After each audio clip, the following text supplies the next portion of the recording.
feel you.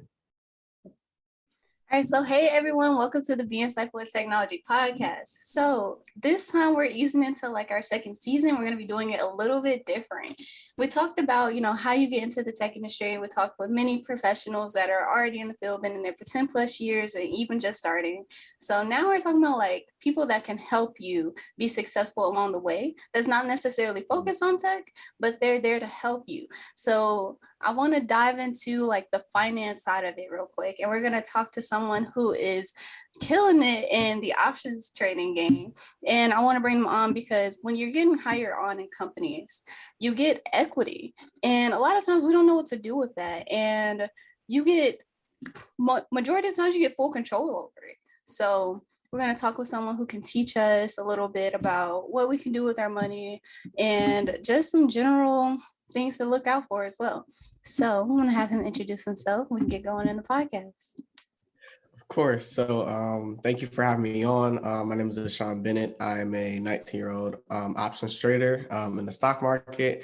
And yeah, I've helped myself make about 5-6 figures this year. Just hit 6 figures recently. And I've also collectively, all my students make 6 figures as well. So in the stock market, just investing, trading, that's pretty much what my thing is. So yeah, glad to be on. Well, thank you for coming on to the episode, Ashon. And also, how could the people reach you? And congratulations on reaching 6 figures this year. Thank you. I appreciate it. And you guys can reach me at CEO Ashon, CEO ASHON on all platforms, Instagram, Twitter, TikTok. I'm still posting on TikTok. I'm trying to get my hang of that. But yeah, you can find me on pretty much any platform at CEO ASHON. Okay, cool. So I'm glad. I'll make sure to include all his information in the show notes. And let's get into the nitty gritty here. So what is an options trader and what does your day-to-day look like? Yeah, so an options trader basically is somebody who basically trades options, but options, if you don't know what it basically is a contract that basically says, I'll basically give you a certain amount of stock or a certain amount of shares for a certain amount of time. So as you know, like with the stock market, you can buy stocks, so you can buy ownership. So let's just say, for example, Apple, I can buy 1 share Apple. As long as I don't sell it, I can hold that indefinitely for the rest of my life. I can pass that down to my kids, my kids' kids, my kids' kids' kids, and I could just hold it forever, right? As it keeps going up, I can hold it forever. But with options, it basically works like you basically put like, quote unquote, like a down payment or like a small amount to control a much larger amount. So like 100 shares of a company, but you have a time limit. So it's like, all right, you can't hold this thing forever, but you can hold it for this amount of time, but we're going to increase how much you actually own. So what this basically allows you to do is basically make, more money in a shorter period of time rather than just, putting your money there and then basically like having it grow like exponentially over time. So it basically works like that. So think of it like if you're putting a down payment down on a house, like a FHA loan, right? First time home buyer, you could put 3.5% down. Think of it like putting $350 down to control a $10,000, $20,000 property essentially, but you only got paid $350. I mean, it's a pretty good deal. So it basically allows you to pay like way less to leverage and control way more for a small period of time. Oh, okay. So would you say options trading is more for like an advanced like person in the stock market, or anybody can learn? I feel like anybody can learn with the right set of, obviously the right set of, teaching, obviously, and also the right mindset. I feel like trading is pretty much like a mental game. It's not much like the charts and all the stocks and all that other stuff. That's the easy part. And it even seems hard up front. It seems like super complicated and super hard, but I'm pretty sure everybody that's listening now, y'all probably were in high school or you're still in high school and you probably passed algebra, right? Algebra seems super hard. You're only used to numbers and division and multiplication. And then they just said A, B, 9A and 9X equals this. And you're just like, hold up, where did letters come into this? But you still passed that class. Why? Because it was complicated, but you kind of worked through it. So I feel like anybody can really learn options. It's just with the right teaching and the right amount of patience and the right mindset, anybody can get it. Because I'm 19. I'm not like, oh, I'm grown or anything. Like, I'm not. Like, I'm still a beginner too. So. And that's one reason I brought you on, because it's showing that no matter what point you start, you can learn this and you can keep going and growing in it. So from a standpoint of people that are entering the tech industry, your compensation package can include stocks or stock options. And a lot of people might not know what to do with that. And when it comes down to, you might get a compensation package. Let's say we have 100K, but all of that is not necessarily your base pay. It's comprised of like, say, 25K of stocks within equity within the company. So it comes down to like, okay, what do you do with that? So what are some things that you suggest when it comes to when you get stocks? This is basically, you're essentially getting stocks for free. So you have the opportunity to play with it. So what would you say someone just getting in kind of got that, they got a hold of like 25K worth of like their company stock, and they don't have to keep it. They can sell it, they can hold it, they can, wait until it vests out, which is pretty much you receive it as a bonus payment. What would you say would be like a good thing to kind of do with that? It depends on what your goal is, because like, for example, I'll just say like for example, if you're trying to buy stocks, for example, your goal with buying stocks most of the time is to hold it.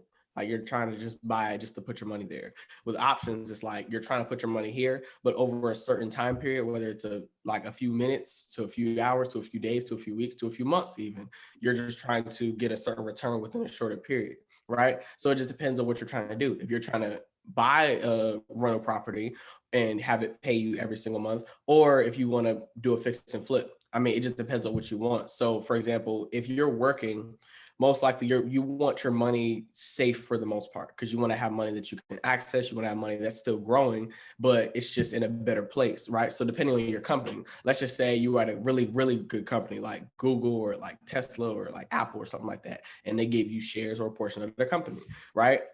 I'd say for those companies, I'd say, again, I'm not a financial advisor, but I advise you guys to protect the money that you do have and make money. That's all I advise you to do. So what I would say is just, it depends on what you want. So if you want to hold and you just want your money safe, then I recommend just like keeping the stock and just like letting it grow. If you're at a really good company and the company's good, the company's growing. And you can literally look up your company too. Like look up the company. Let's just say your company was called ABC Financial. Just look up, let's just say the ticker symbol, which is basically like the license plate for the business on the stock market, is basically ABC. You could type in ABC, look it up, say, okay, this is all you got to do to basically see for a general overview of if it's a good company. You just go to the chart and go to the 20-year time period, basically like the max time period. Just look at what direction it's going.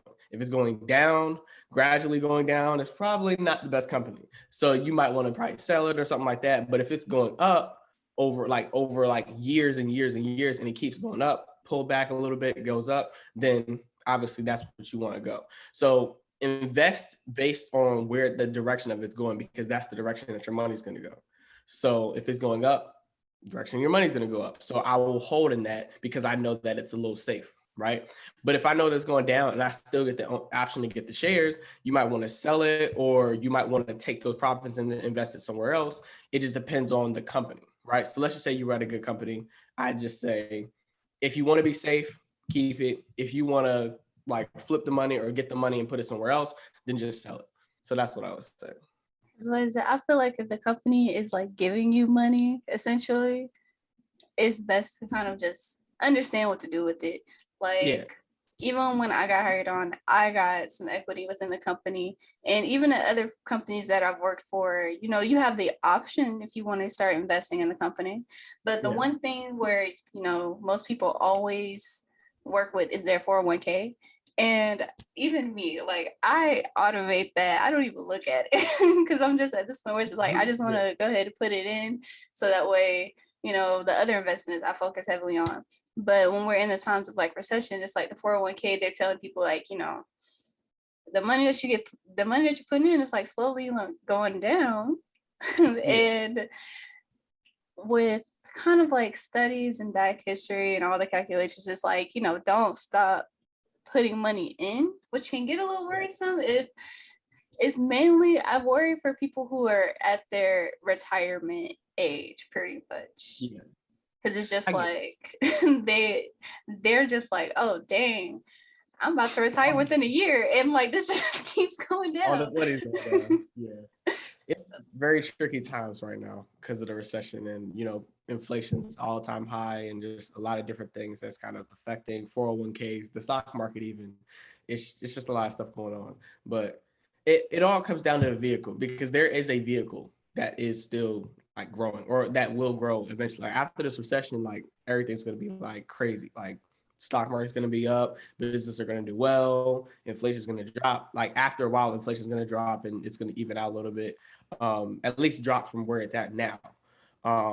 It's all about timing. And I feel bad for like the people that have all of their money parked in like a 401k, or like all of it. Like it's not diversified across different things, because I mean, you might be worried because, like, for example, let's just say, like, this is actually not the best example, but let's just say, well, actually, no, I'll use a better example. Let's just say you have one phone and that one phone breaks. It's like, dang, like my phone broke and you're feeling heartbroken. But if you got 3 phones or 4 phones, it's like, oh, damn, I broke one of them. I got 3 more. So you're not really tripping really, because if one of them breaks, you have 3 more. So I feel like it's the same thing with investments. If I got one that broke, okay, I've got 3 more assets that's still paying me, or I got 3 more places that I put my money that is still, still for the most part safe and diversified. So it just depends. It just depends. It really does. It's like it really comes down to like what's your goals and how much time do you have. Yeah. Because I feel like I want to be work optional by like 40, because I enjoy work. I'm a workaholic, so I don't see myself not working. But it's like I want to have, work optional by 30, 40 years old. So it gets to a point where it's like, okay, how much time and how much money am I going to dedicate to this fund versus everything else? Like what's going to give me the most return? So I would say as an option trader, because let's stick to like what's in the stock market. Yeah. What are like 3 fundamental things someone should know if they get a hold of like some stocks or some options? So fundamental things to learn, I'd have to say the first thing is patience. I think the second thing I have to say is patience. And probably the third thing I'd say is patience. I mean, once you buy the stock, you just have to be patient. If you did your research and you understand like, okay, this company is good. This company has, like, for example, let's just throwing this out there. Let's just say they have great cash flow, meaning they're making a lot of profit in their business and all that. They have good revenue. They're very innovative. They keep creating some brand new cutting edge technology. Their 10K and 10Qs, which is basically their report cards of how their business did, that looks good compared to before. Like once you have all that stuff written out and you're like, okay, they're better than most of these other companies, they have this advantage over people, then now it's like, okay, I want to invest in this company. So once you buy the stock, now you're just patient. You're just kind of waiting. It's kind of like with your kids. I mean, like when you pour into your kids a certain amount, now it's just a matter of being patient and letting them grow and letting them, go through life. And you poured into them what they needed. So now, I mean, you don't really have to necessarily worry. It's just a matter of just being patient and letting it actually fester. Okay, so as a beginner that's looking, because I know a lot of people in the tech industry that even day trade, because it's just like I've been hearing like tech industry is like once you get a certain amount of money, it's just like, okay, what do you do with it? And I feel like that's for anything. Once you get a certain amount of money, what do you do with it? Then you're just trying to like get a return on it. So even some of my coworkers, like they're in stocks, they're in real estate, they're doing so many other side businesses and everything. So you said patience is basically one of the most important things you should have with this. What else would contribute to being, I would say, a successful or at least a level-headed trader? I feel like self-awareness is very key. I feel like the one thing I learned about trading, because again, even though I am 19, the stock market made me grow up. And like it forced me like to grow up. Like I had to, because you have to be disciplined enough to wake up, like for me, well, for my schedule, I have to wake up a certain time, and I also have to be disciplined to do the things that I don't necessarily want to do, but I know I have to do. Like I take cold showers, like I make sure that I do certain things in the morning, like work out, eat a certain thing. before I trade, and just make sure I'm doing that, because if I can do that beforehand when I get to the market, oh, I don't really know if I want to get in this trade because I'm getting emotional. I'm like, no, do it. This is my setup and this is what I got to do. And I just enter. So I feel like it forces you to be self-aware, it forces you to be disciplined.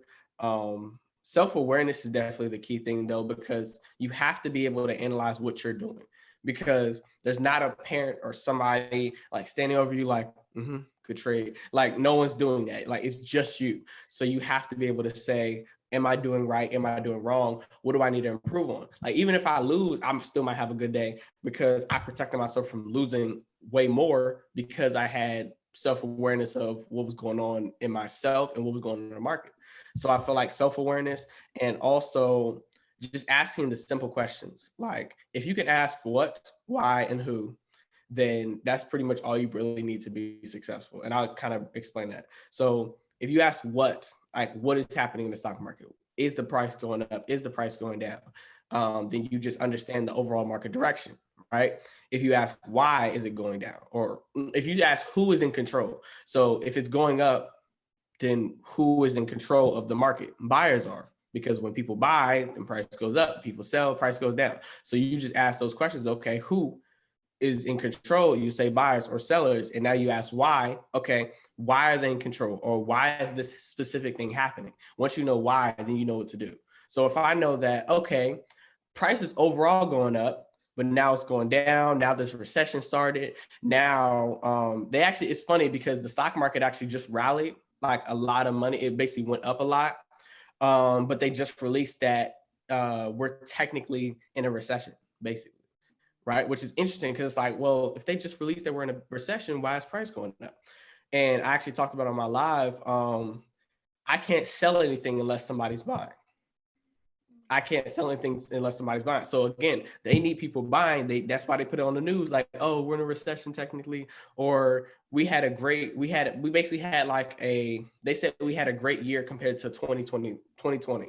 And they said they tried to change the definition of a recession, saying we're not technically in a recession. So now people are like, oh, it's time to buy now.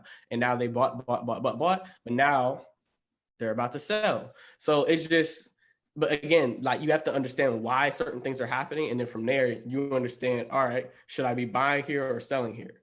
And that kind of just comes down with experience. That just comes down with understanding that specific company. But I just say in general, that's probably self-awareness, discipline, and patience. Like if you have those things in general as an investor or a trader, because trading is more vigorous, like you have to have that. With long term, it's just like competence, like just knowing you're dotting your eyes and like what was it? Dotting your eyes and crossing your T's. Something like that. Yeah. But making sure you have everything in order. And then from there, you just kind of just sit back and then do it and just be confident. So I feel like that's the difference, but you do need all three. All right, so that's even teaching me like definitely need the patience, because getting into the market and going more on a technical standpoint, it's like you really do need patience. And then there were a lot of tech companies had their earnings this week, so It was just something to really pay attention to, and they did bad. Very bad. Apple was the only one that had positive earnings. I believe they were the only one. I think it was Tesla, Amazon, Google, I think had bad earnings too. Yeah, it's like, I know we were told to look out for it because like popular tech companies, they're like the drivers of something. So I still have to go back. It's making me nervous to look at my own company's earnings. So I was just, what is it? Oh yeah. So this is just a tip for people that are in tech industry at some of these companies that do give you equity. There are periods where you kind of have like blackout days where you can't trade the stock during that certain time. So that's just like a heads up to pay attention to your company's like blackout days. And then they do have, you can trade it like outside of like your equity that they give you. You can like buy it and sell it when it's not a blackout day. So that's something that I had to learn. That's why I look-key just stay away from my company's like stock. I'll just deal with some other ones. But Do they tell you? they just they put out a calendar, and then they Oh, just so yeah, it's just like they put out a calendar, they let you know. It's just got to pay attention to that. I don't know what the implications are, but I think it's just more so, CYA, just, cover yeah. yourself at that point. So that way, if anything does happen, you don't have no legal implications and all that stuff. I don't deal with all that legal stuff. So that's one thing to pay attention to. I think if they don't give you like equities often like a compensation package, I don't think it necessarily matters, but I just would check Yeah. with it's normally either the HR department because they discuss your compensation packages and they can give you like the next step, like your benefits package and all that stuff discuss with them. It's just something to pay attention to at Yeah. least. I just want to drop that fact up in there. Um so what is it? Okay, so how long have you been trading options and how did you get into it?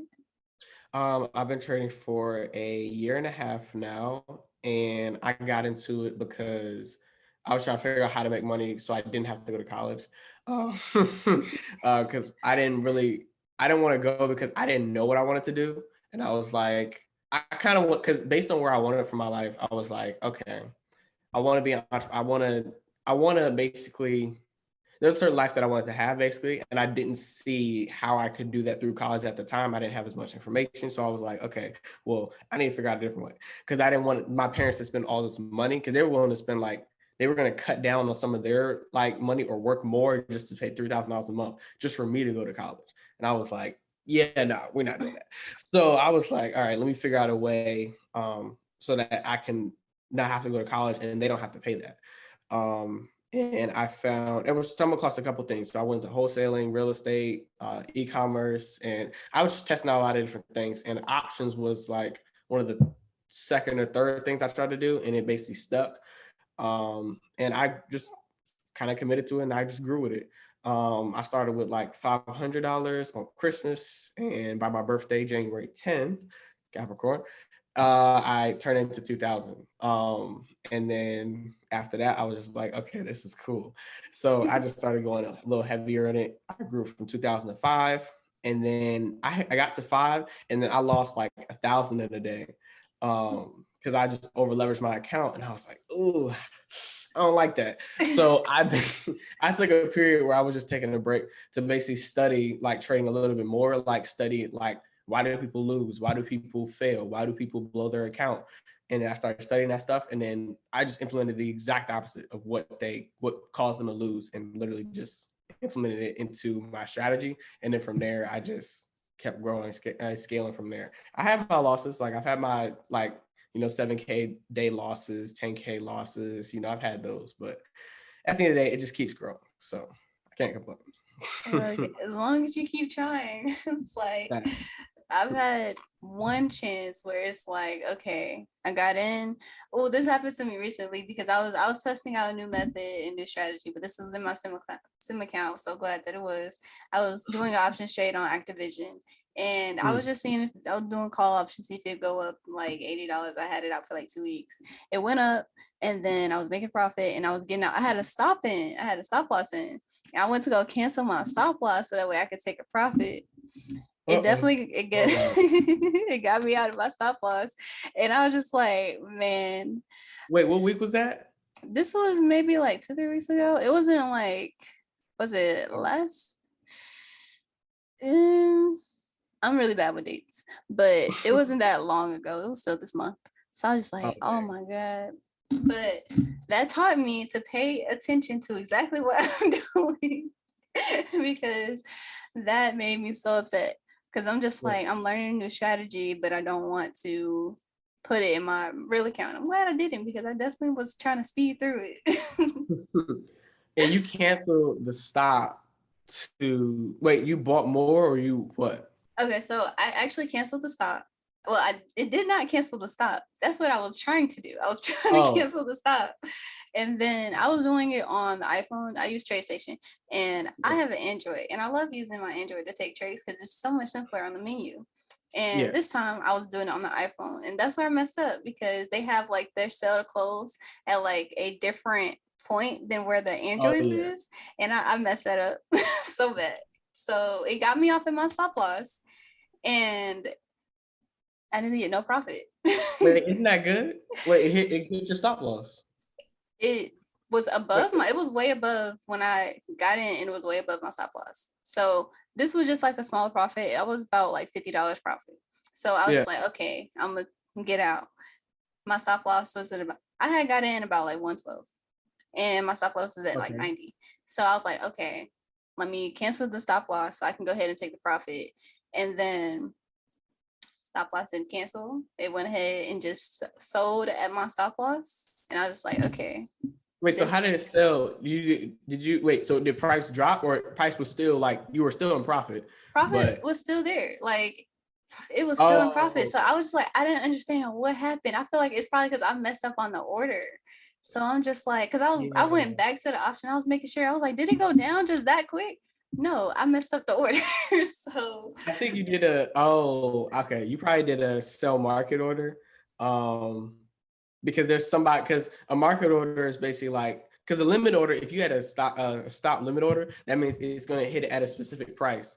It's going to sell you at that specific price. So if it doesn't hit that price, it's not selling you. But at a market order, it's like it's just going to get you in wherever, basically like wherever I can fit in. Like it's almost like a this is a weird analogy, but it's like a limit order is like this is the one girl that I want. Like this is the one person I want. Market order is like I'll take whatever I can get. Which one of y'all? Like who want me? That's basically how it is. Like it takes you at any price. So because depending on how wide that spread it was in terms of where your stop loss was versus where you were trying to sell, I feel like you probably market ordered it or you tried to sell it or buy it back, but you bought it back market and then it just kind of brought it down to your sales market stop. Dang. so Two that limits. you live and you learn. That's what I have to say. Because I'm just like, this is the first time that's happened where I really feel like it's just like I was not paying attention. So that showed me I gotta have some patience and some discipline, because I had to definitely put my phone down after that. Because I was just like, For sure. not gonna keep doing this for a minute. So, but that didn't really discourage me. It just made me realize, like, okay, this is what I make sure I don't do next time. I uninstalled the app off the iPhone, in all honesty, but anything to keep me moving forward. But Yeah. what is it? Thank you for coming on today. I know I normally always ask, what's a motivating and insightful quote that has helped you along your journey? And also, if you have anything that can help people learn to trade options, because it is a world out here where we need to learn and gather up some more skills. So, Yeah. what that motivating, insightful quote, and then something that can help other people trade? I'd have to say if I was that one motivational quote, god dang, I have a couple. Okay, I'll say this one. It's important that your presence outweighs your past. I feel like most people like are like, oh, I'm this or I'm that or I was this or I was that, and they kind of let that weigh them down from doing certain things or like taking action or taking opportunities. But you kind of got to focus on who you are today, like what you're doing today, because that's all that pretty much matters. Like what happened before, to a certain extent. Like if you did some like illegal stuff, then yeah, you're gonna go to jail. Like you can't forget about that. But like to certain things like internal and things that you go through and stuff like that, you can move forward and you can move past it. You just have to be intentional about it. So yeah, that's my motivational quote. What is it? I really like that one because I was talking to I had a situation with my brother, maybe like last week, Yeah. and it just showed me that some people only want to stay in their past. Mm, And I always ask people, when I ask people, like, what do you really want to do in your life? Like, what's the thing you want to do? And then they tell me, hey, I always want to be a nurse, but I'm stuck at this fast food job because this is the only thing that I'll ever be. And I'm just like, have you looked up the steps to become a nurse? Have you talked to somebody? Like, have you seen? Because everybody has a backstory, and you don't have people who are successful never stayed in that backstory. They continue yeah. progressing forward. So it kind of showed me where it's like you can definitely grow and evolve. No matter what, if you really want to, you can grow and evolve. That's why I can't hang around certain people like that. Like if you're stuck in your past, you can't be in my present.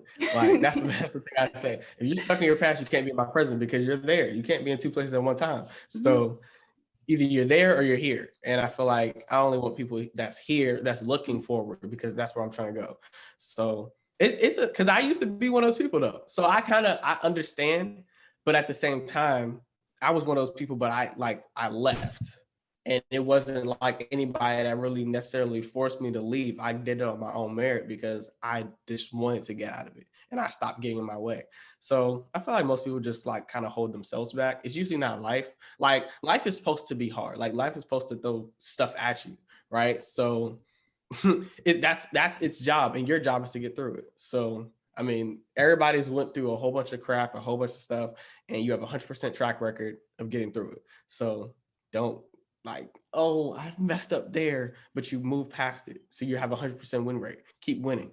Like as long as you are alive, your win rate is 100%. So that's a good way to look at it, in all honesty. And I completely understand, like, the company you keep around you is so important. Like, we all know you're going to be like your closest 5 people, and you want to make sure you're surrounded by the right people. So kudos to you for making sure, like, being aware of your environment and stepping up and doing more. So what is it? How can people learn trading, and what's a good method that you utilize to, I guess, essentially practice and keep going? Yeah. So a word of advice for people. This is the one thing you need to understand. This is how, and I normally don't give the information out. This is what billionaires and hedge funds and institutions, this is what they use right now to basically make money, right? This is one sentence. Buy cheap, sell expensive. That's all you got to do. Buy cheap, sell expensive. If you understand when something is cheap, then you know, okay, cool.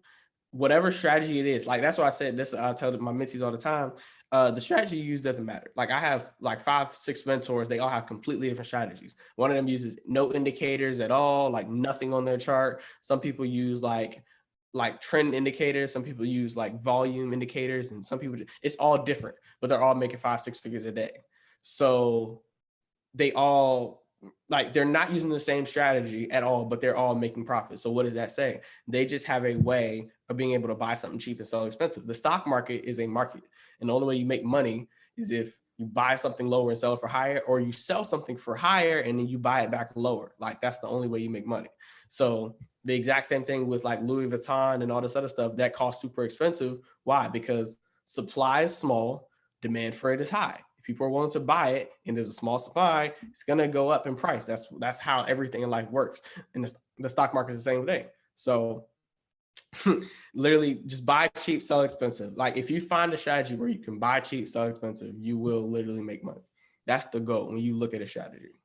That's the goal for like everything when you try to make money. You want to get like the most bang for your buck. So exactly. Listen, I appreciate you for coming on today's podcast, and I'm glad that we're easing into this new segment of the supporting characters to help you be more successful in your career and make the most out of it.